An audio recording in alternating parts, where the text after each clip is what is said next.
Doubtless you and the ushers must be wondering how I'm going to start filtering your questions to the speakers. I'm going to use the chairman's prerogative to ask a couple of questions myself. I'm not quite sure to whom to address this one. Maybe Zafar Bangash. One of the major centers of revolutionary activity in the occupied territories has been the mosques. Do you see the Intifada as turning into a Muslim movement? Actually, the bulk of the support or the main strength of the Intifada has been provided by the mosques and the Muslims returning to their own roots. In his talk, Dr. Finkelstein mentioned the presence of the Christian communities as well. I'm aware of it and I do recognize it, as well as the Jewish people. The struggle of the Palestinian people is not against Jewish people or against Christians.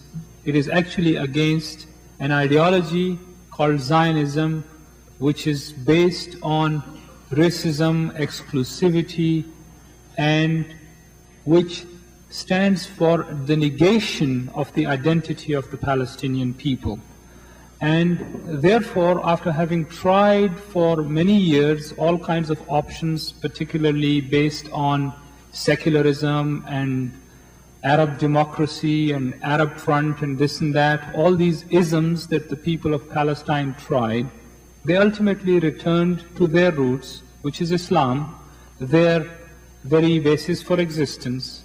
And it is Islam and the mosques that have now provided the strength and the support for the Palestinian people to continue the Intifada against enormous odds. So in that sense, yes, it is Islam and the mosque that is the driving vehicle behind the Intifada. Would anybody else like to answer my question? Would you repeat the question? Okay, I'm sorry. One of the major centers of revolutionary activity in the occupied territories has been the mosques. Does this mean that the Intifada is becoming a Muslim movement? Well, I was just over there, and my sense is that the Islamic movement is growing much more rapidly in the Gaza Strip than on the West Bank itself, although there are Islamic fundamentalist inroads in the West Bank, but certainly in Gaza, it's much more evident than on the West Bank. Secular notions of Palestinians in the West Bank are obviously stronger in the West Bank than they are in Gaza. One of the great fears, of course, of this Arab-Israeli problem, the Palestinian-Israeli dimension, let's just take a look at that part of it, is that if there is an increased religious element, not just the political element, the struggle between two people for the same piece of territory, but if the religious component gets stronger, in my opinion, it's going to further remove any prospect, as remote as it may be, for some sort of equitable, fair compromise. One of the scariest things that Israelis see when they go out into the West Bank, and I was a witness to it, is when you see the youngsters coming with their pockets with rocks and ready to throw them. Young kids. What they're shouting, you don't have to understand Arabic to understand what they're saying. They're not saying Hebron, Nablus, Ramallah.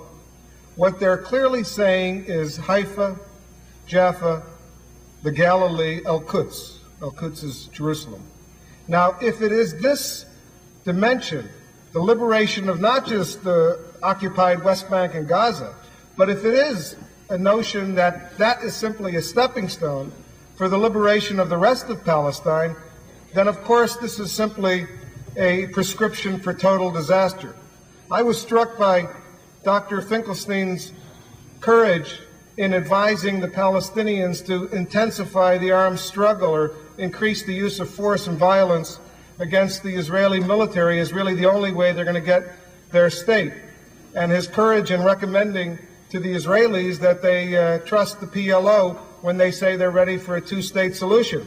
Well, it's easy for him to say that living in Brooklyn, but it's not that easy if you're living in Israel or in the West Bank.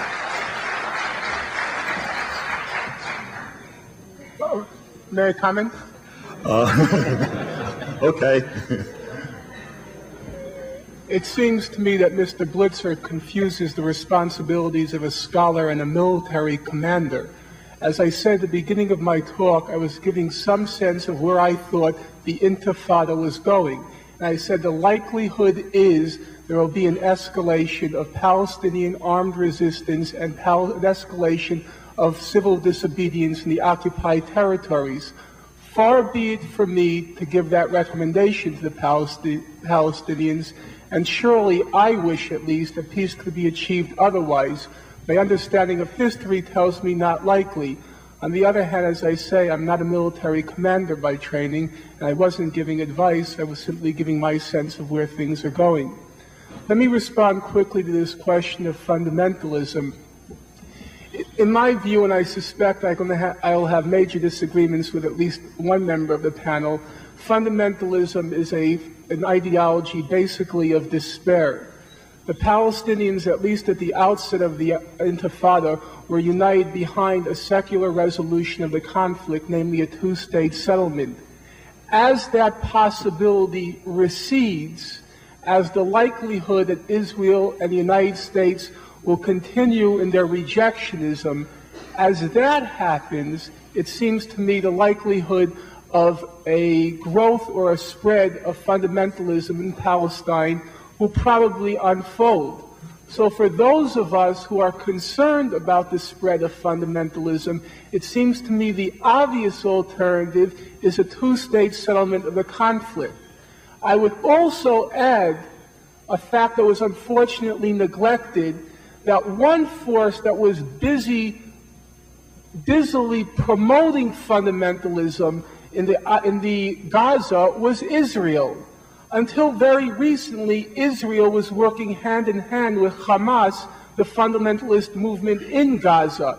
In the last couple of months, things have changed somewhat, but for those of you who read the New York Times, you'll notice that none other than Israel's Arab specialist, Clinton Bailey, recently wrote in the op-ed pages of the New York Times urging Israel to come to a settlement with Hamas, the Islamic fundamentalists.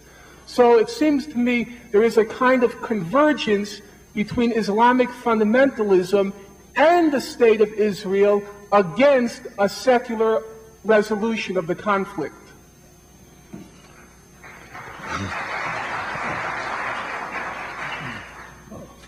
One of the things that when we have these peace table negotiations, and I've always said this, that at peace negotiations I would like to see the clerics present, because the theology is very much involved in all their decisions, and I don't think that they're going to delve into lots of these problems unless they have their clerics with them. I've been to mosques and I've been to synagogues, I've been to churches. The clerics have tremendous influence. And so when I speak about, I'm looking for a secular state. I'm not looking for a religious state. So how do we protect that? I would hope that the clerics themselves can address those issues. I face a real Hobson's choice where I'm standing, or a Solomonic decision that has to be made, because we have hundreds of wonderful questions and a limited amount of Sitzfleisch. So I'll start off with one that's addressed to Dr. Finkelstein, actually two questions that I can combine reasonably well. The first questioner asked about the legitimacy of the PLO. The questioner feels that as a terrorist organization, should it be allowed to negotiate with Israel? And the other question is the PLO no longer involved in terrorist activities?